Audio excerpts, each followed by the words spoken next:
Madame, Messieurs, bonjour. Merci de nous rejoindre pour ce premier numéro de La Parole est à vous de cette semaine. Selon un récent rapport de l'ONG américaine Mighty Earth, 19 000 hectares du couvert forestier de la Côte d'Ivoire ont été détruits depuis 2019 à cause de la production de cacao. Cette organisation non gouvernementale accuse l'État et les grands industriels du chocolat de ne pas s'engager avec dévouement dans la lutte contre la déforestation. L'ONG propose la pratique de l'agroforesterie, mais appelle les autorités européennes, américaines et japonaises à contraindre les industriels du chocolat dans la lutte contre la destruction de la forêt. Alors, question, comment faire pour préserver nos forêts tout en continuant à être leader dans la production de fèves de cacao au monde? Deux numéros pour nous joindre, le 27 20 21 44 48 ou le 27 20 24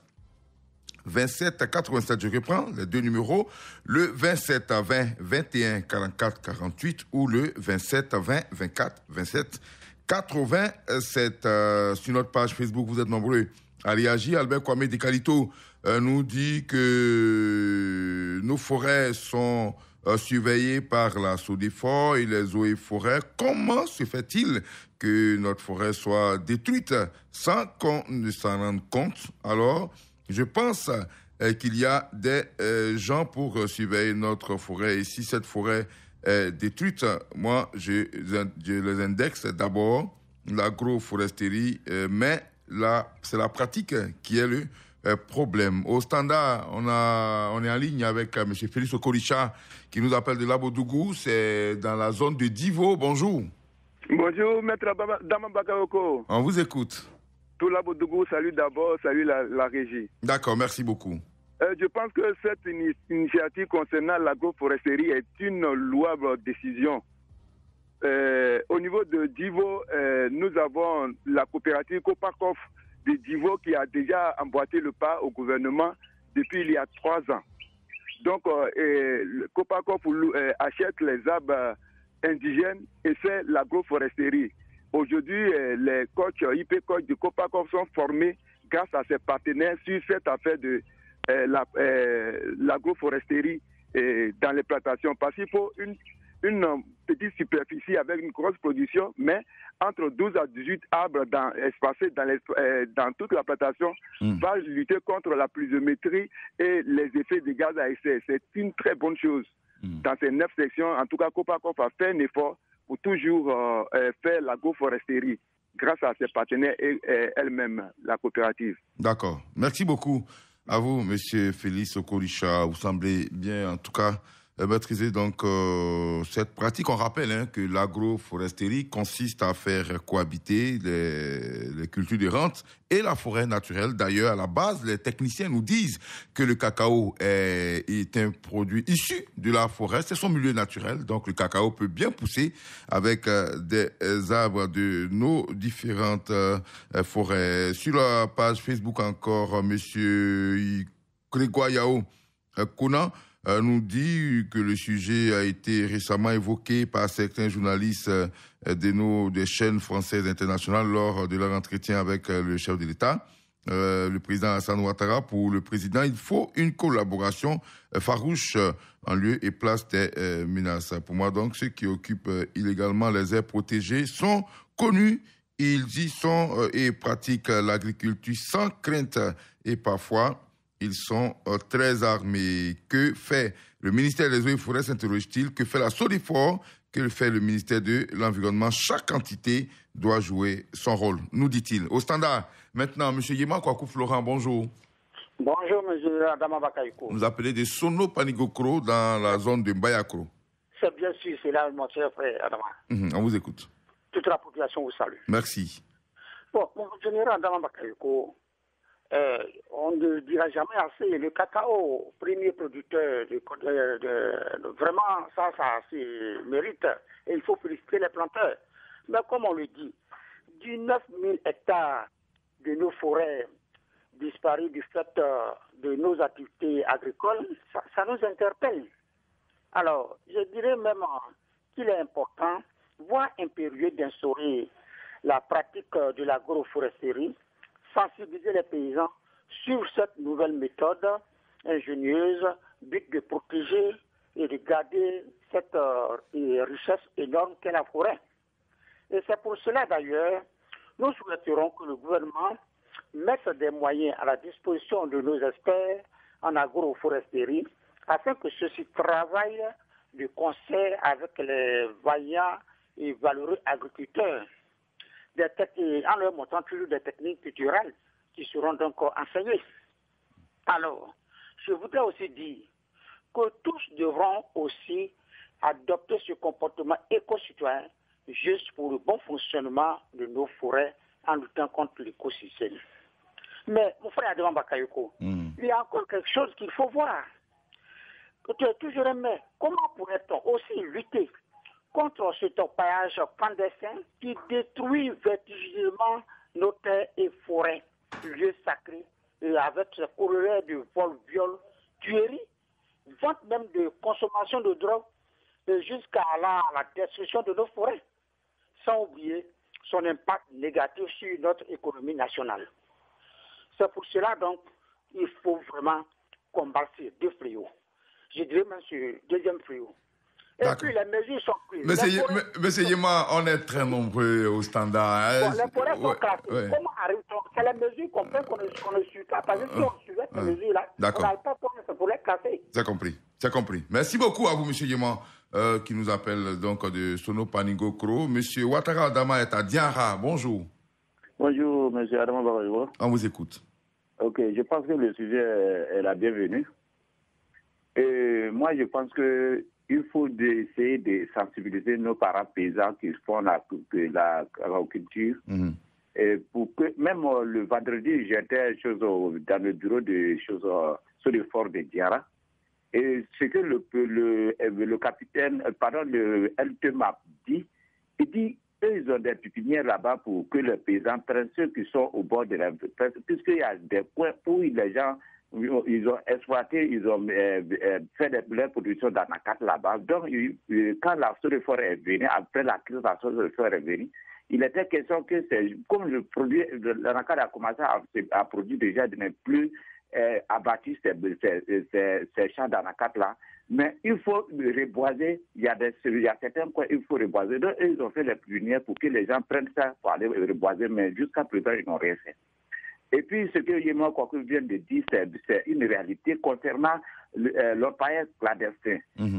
Vous voyez, les clandestins commencent à détruire les forêts classées à l'issue de la soude de forêt, et la soude de forêt même n'est pas au courant de cette affaire. Comment ils font? C'est-à-dire, quand ils veulent rentrer, quand ils s'en vont, arriver à un certain niveau, ils gardent les engins et puis ils marchent aller dans la forêt classée pour aller travailler. Ils peuvent faire 1 semaine, 2 semaines là-bas sans sortir. Personne n'est au courant de cette affaire. Donc vraiment, il faut que le gouvernement prenne le taureau par les cornes pour essayer de régler ces problèmes parce qu'eux, ils détruisent totalement la forêt classée.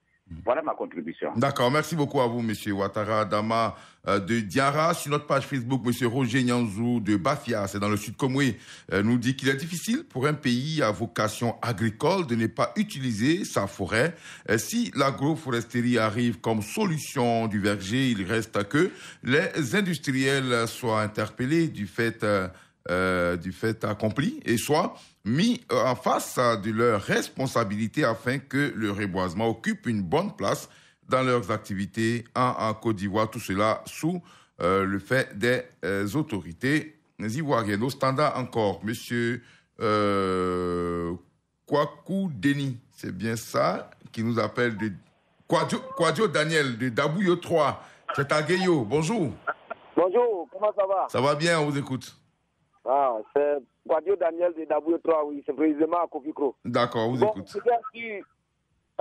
Pour le reboisement des plantations de cacao là, c'est très important parce que si un citoyen doit planter des arbres pour protéger la plantation, pour revertir la Côte d'Ivoire.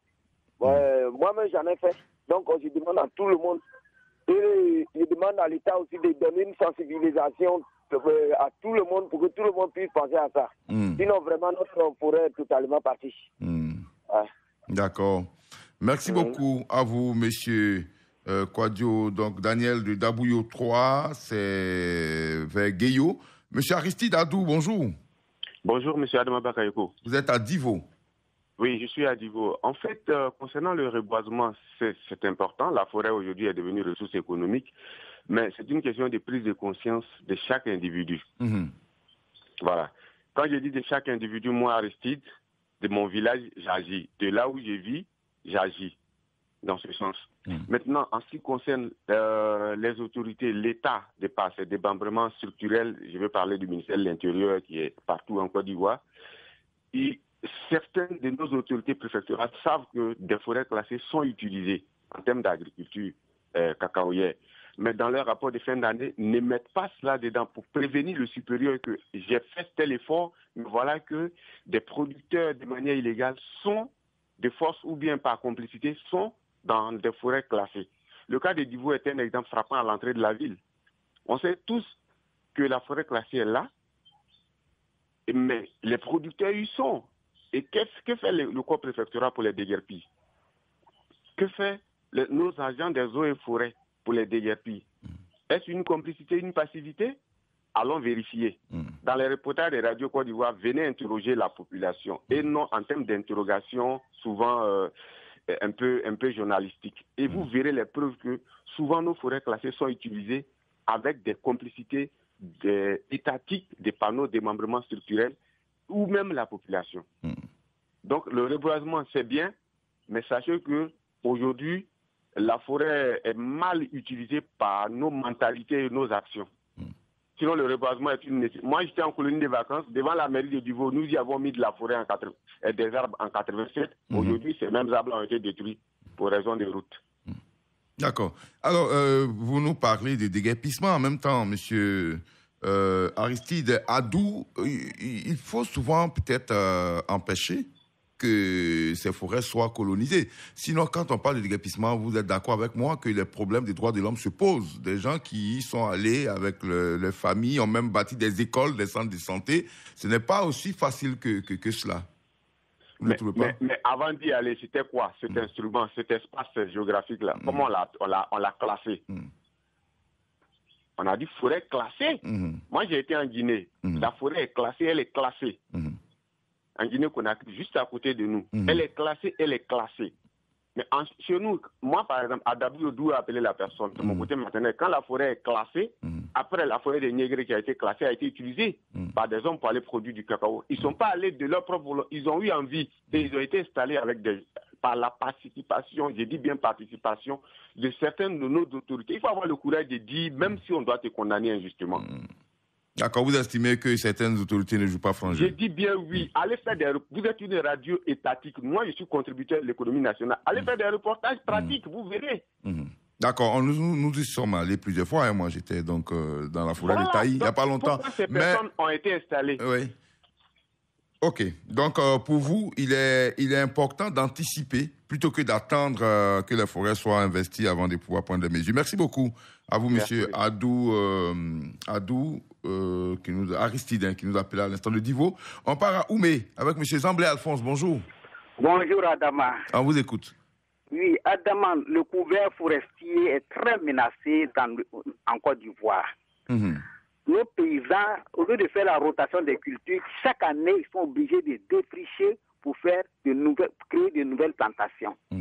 Alors, ces ONG qui demandent à ce que vraiment on reboise, on plante des arbres dans les plantations de cacao, ont parfaitement raison. Il faut penser aux générations à venir. Si nous détruisons la forêt, qu'est-ce que nous allons laisser en héritage aux générations à venir? Donc, ce qu'il faut faire, il faut d'abord informer, sensibiliser les paysans et encore mettre à leur disposition des espèces afin qu'ils puissent planter ces arbres dans les plantations de cacao. La cohabitation n'est pas néfaste à la cacaoculture. Le cacao réussit très bien avec les grands arbres. Moi, j'en ai vu dans la région de Lakota dans les années 80. Il y a une forêt derrière l'école. Pour moi, je pensais que c'est une forêt. Je vais visiter les tours des cacaoyers qui produisaient très bien. Donc, ce n'est pas nouveau. Donc, c'est une très bonne pratique. Il faut que le gouvernement puisse encadrer les paysans. Maintenant, ceux qui sont dans les forêts classées, on a dit que c'est un peu difficile, parce qu'il y a des écoles. Ah oui. Oui, Quand les problèmes humanitaires se posent, c'est difficile après. Voilà.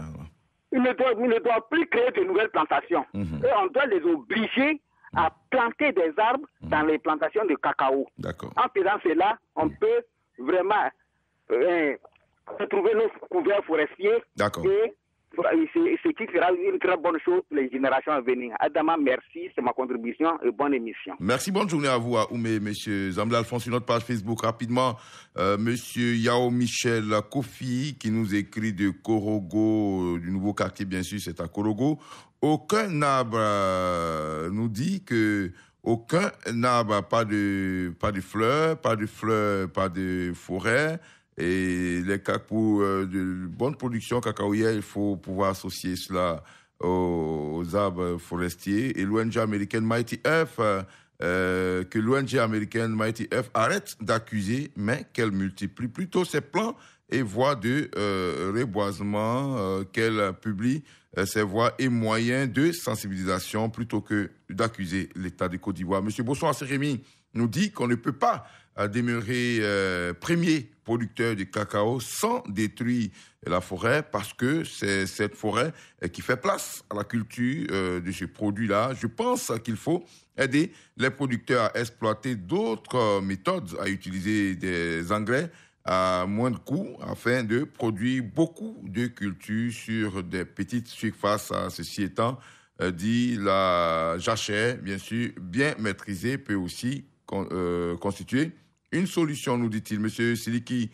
Diarra, on ne peut pas être le meilleur danseur du village sans soulever la poussière. Que ces décideurs donnent les moyens et apprennent à la Côte d'Ivoire comment faire pour redorer le couvert forestier. On ne peut pas avoir l'argent du beurre et le beurre à moins d'être plus royaliste que le roi, nous dit-il. Au standard encore, nous retrouvons monsieur Kwaku Eugène qui nous appelle d'Abobo Avocatier. Bonjour. Bonjour, monsieur Adama Bakayoko. Allez-y. Bon, moi, je pense que pour ce sujet-là, on a longuement épilogué là-dessus depuis le décès de feu Félix Houphouët-Boigny. Bon, plusieurs formules ont été mises en place, mais jusque-là, on tourne en rond. Moi, je propose qu'on supprime toutes les structures qui se disent réformatrices des choses de ces plans d'arbres-là. Et de maintenir, que le gouvernement maintienne seulement que l'assaut d'effort. Ah bon? Parce que l'assaut sous la formule de l'ancien DG qui est décédé là, feu Sundele Kona. Bon, en tout cas, ça marchait très bien. Donc pour moi, il faut que le gouvernement reprenne cette politique-là, en équipant, en donnant beaucoup de moyens à cette structure de ce d'effort, pour qu'elle s'occupe non seulement de la replantation des arbres, mais de tous les problèmes liés à la déforestation et tout. Bon. D'accord. Donc, en résumé, monsieur, qu'est-ce qu'on retient, monsieur Eugène Kwaku? Qu'on renforce l'assaut d'effort, on annule toutes les autres structures, et qu'on garde seulement l'assaut d'effort, c'est bien ça? L'assaut d'effort et qu'on lui donne beaucoup de moyens, sur le plan financier et sur le plan juridique. D'accord. Pour traquer tous ceux qui sont fossoyeurs de la forêt. C'est compris. Sinon, avec beaucoup de structures, c'est comme quand un poulet, on confie à plusieurs personnes de le surveiller, finalement, le charognard va le manger. Quand il y a beaucoup de structures, là, finalement, celui-ci va, il fait ça, alors qu'au fond, il n'y a rien. C'est bien noté. Merci beaucoup, monsieur. Donc, qu'on concentre tous les moyens. Sur l'assaut d'effort. OK. Merci beaucoup. On n'est pas très loin de terminer. On prend rapidement un dernier auditeur, M. Kofi Honoré, qui nous appelle de Issia. Bonjour. Oui, bonjour. Bonjour, M. Adama Bakayoko. On vous écoute. Ok, M. Adama Bakayoko, l'émission est tellement bien sur Vous voyez, la forêt aujourd'hui ivoirienne, ça fait pitié. Les gens viennent de partout venir s'installer dans nos forêts et sans même aucune condition, ils exploitent comme ça la forêt. Et nous sommes victimes. Vous voyez, regardez, on parle des forêts classées. Une forêt qui est classée, normalement, c'est le gouvernement qui doit suivre notre forêt classée. Les gens s'installent.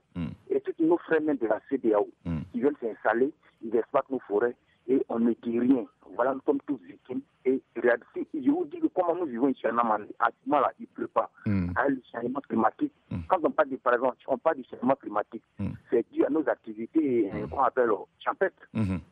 Et puisque rien n'est contrôlé, donc on fait la déforestation. Aujourd'hui, je prends l'exemple sur l'Opaya clandestin.